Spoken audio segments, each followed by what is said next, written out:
Hello and welcome to Sean's Stuff. My name is Sean Reimer, I don't rhyme, and I assume you guys are familiar by now with my Star Wars vintage collection, Millennium Falcon. This is the centerpiece of my collection, and it is a focal point whenever I have those rare occasions where other humans are in my apartment. And it's also a pretty good chick magnet, if I do say so myself. It is big. It is $500, and it takes up my entire dining room table. So if you guys wondered why I'm so skinny, it's because I physically have nowhere to eat. For a long time, this has been the pinnacle of Millennium Falcon detailing and play features. Is it still, though? Because I believe I have found a Millennium Falcon that has the majority of those features and that detailing at a fraction of the price and a fraction of the size. Let's take a closer look. Sean. Now, I know what you're probably thinking, Sean, there's no way something around the $70, $80 price point is going to be able to compete with something of a plus $500 price point. That's just not how collectibles and really the economy work. I beg to differ, though, and that starts oddly enough with detailing. The vintage collection Millennium Falcon absolutely excels in detail, no doubt about it. But something about the Micro Squadron Millennium Falcon here, I feel like has better contrast when it comes to its weathering. The ship itself seems like just a little bit brighter, a little bit more dynamic. I almost feel like the vintage collection Millennium Falcon is a bit dull looking. Like obviously it's going to be weathered, but I feel like there should still be some interesting color going on. I feel like this Falcon is a more accurate representation of what was seen in something like the original trilogy, how they used actual models of the Falcon to properly film it and whatnot, and how that model itself was very, very white. In contrast to the digital model, obviously CG used for the sequel trilogy, how they tried to make it look a little more realistic. Stuff like the black detailing here when it comes to some of the worn bits, definitely the exhaust vents here. It makes this Falcon look a lot more interesting, and that's especially surprising considering its size. Like, this is something that I can hold in one hand very, very comfortably. I tried to do that with the Vintage Collection 1, and it did not end well. So I have a sharp. Extends quite a bit to the lower side of the Falcon as well. Still some weathering going on. You can even see some detailing underneath the landing gear. Even along the side here, the Falcon, the Micro Squadron Falcon has a lot more contrast going on. And I think the LED landing strip here, or the LED light strip here, I like how it's not translucent. I like how it's just white. It makes it look a little less toy-like, a little more like the engine is just turned off. So I think they did an amazing job doing the paint for this Falcon here. Another area I didn't expect the Micro Squadron Falcon to compete with is the interior play features. I didn't know this even existed. But yeah, it comes with figures, and I've put them all in the cockpit.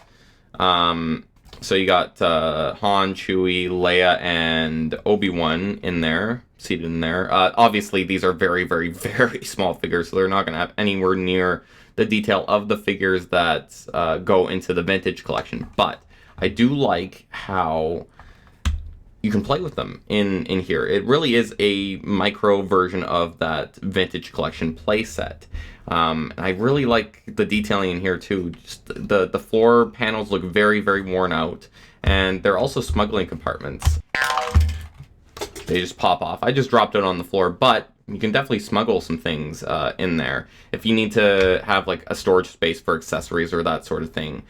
Really great for that. And then you got the alien chessboard set up there. I actually sat in the real life version of this at Disney World, or at Disneyland, so very, very fun.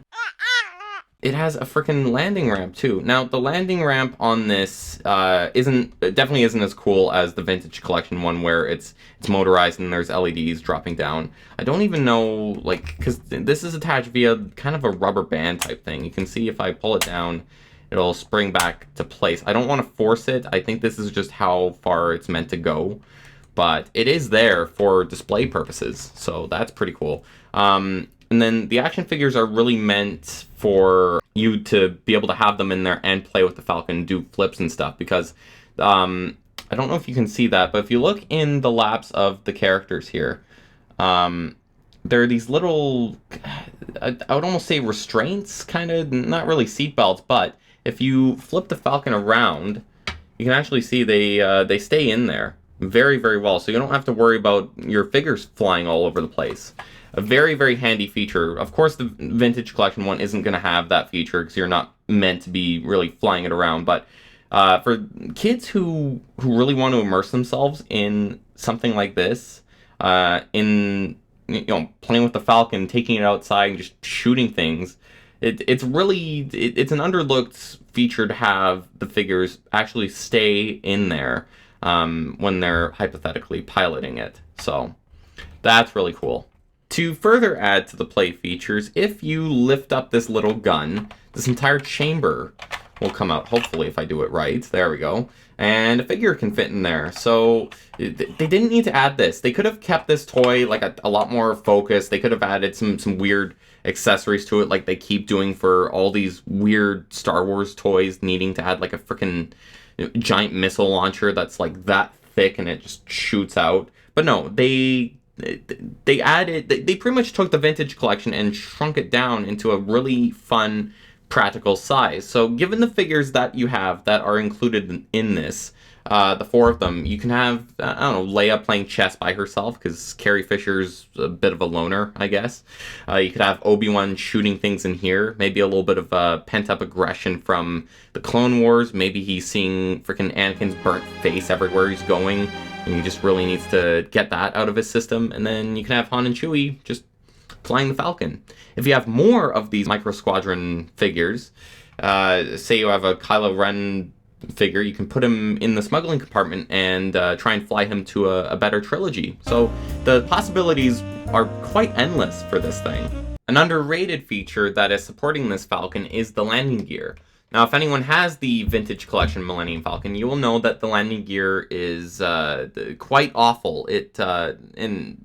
Considering, like, I've transported that giant Falcon from place to place, different living situations, the landing gear is always the worst part, trying to jam those suckers in, trying to figure out which one goes where. Also, side note, I was just trying to move the big Vintage Collection one to get some B-roll shots to demonstrate my points, and the landing gear popped off. I literally moved it from, like, the edge of the table to the middle of the table, and this popped off. So I hope that demonstrates my point of, like, this is what's going on with the landing gear. I don't know why landing gear, of all things, is on a frickin' ball joint. If you're gonna have a display piece, maybe just, like, fix these in here or have another solution, or I'm sure there's enough space to, like, fold these up properly. It makes my gears grind, and I just want to This one, it's nice and easy. Retractable landing gear that you just fold up when you're playing with it, and even better, if you fold up one on one side, it'll fold up the other one.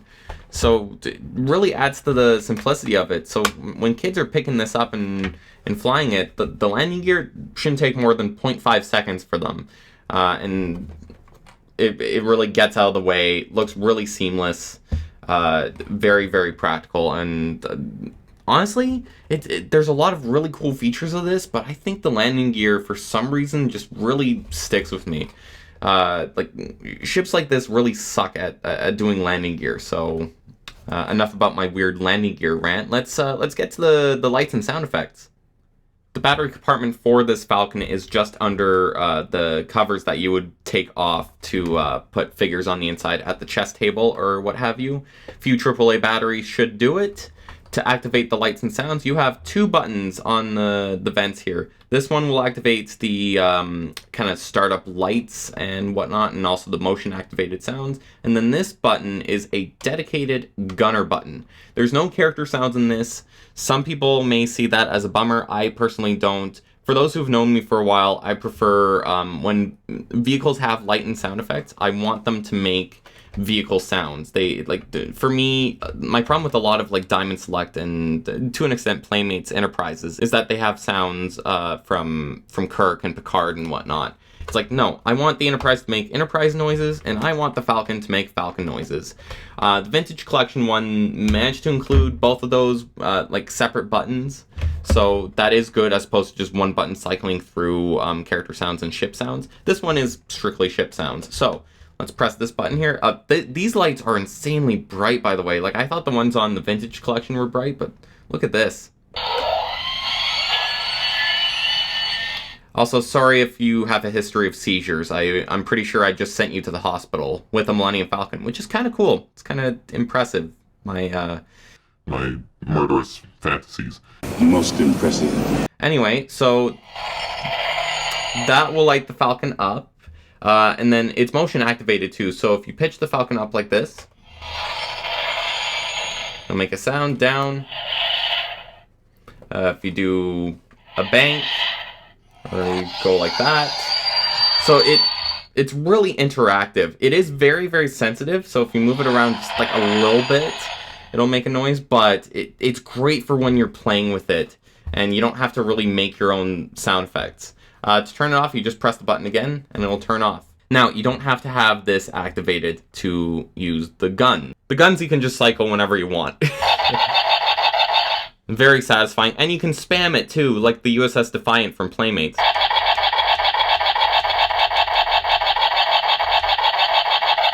So if you really want to give it to Boba Fett or Kathleen Kennedy, you are all set. So I absolutely adore the lights and sounds on this. They're very, very simple, but I think that's what elevates this Falcon to something beyond compare, even from the Vintage Collection Falcon. Another comparable toy that this Falcon comes to in terms of play features, besides the obvious Vintage Collection Millennium Falcon, is, oddly enough, the Flight Control TARDIS from Doctor Who, made by Character Options. Because this has motion-activated sounds. You pick it up, set it down, you can spin it, and you can shake it. It'll respond with a corresponding sound. And then, interior-wise as well, this has an interior with lights and sounds. Now, the interior doesn't light up on this one like the Vintage Collection one does, but it has interior play with something that's fairly small as well. So I really like when toys include that. To wrap things up for the Micro Squadron Millennium Falcon, this is, in my opinion, the perfect Falcon toy. It has some amazing play features that you really wouldn't think of, but now that you see them are really a no-brainer. Motion-activated sounds, a dedicated gun button, and then if you want to play with figures in there, surprisingly, this ship can do it. Combine that with the intuitive landing gear and the figures actually being able to be restrained in the cockpit and not fly around all over the place, so you're not losing figures. This is an incredible investment, and the detailing is only really paralleled by a Falcon that's over $500. If you had to pick one Falcon toy, I would pick this one. Sure, the Vintage Collection one is a better chick magnet. It's a better story, a better kind of statement for the kind of Star Wars fan that you are. But if you really want to have fun with the Falcon, if you want to recapture your childhood, if you want to blow up some invisible ships in your head, and if you just want to take a break and just fly a Falcon around, this is a toy that I'm going to play with as a stress relief nonstop. So, I love this thing. I would highly, highly recommend you pick it up. Let Hasbro know that they're doing a really good job with a Falcon like this. It doesn't need a lot of absurd play features. It doesn't need gimmicks. It just needs to be a Falcon at the end of the day. On that wonderful note, it's time to end. Thank you very much for watching. I'm Sean Reimer. I don't rhyme. Take care. Bye now.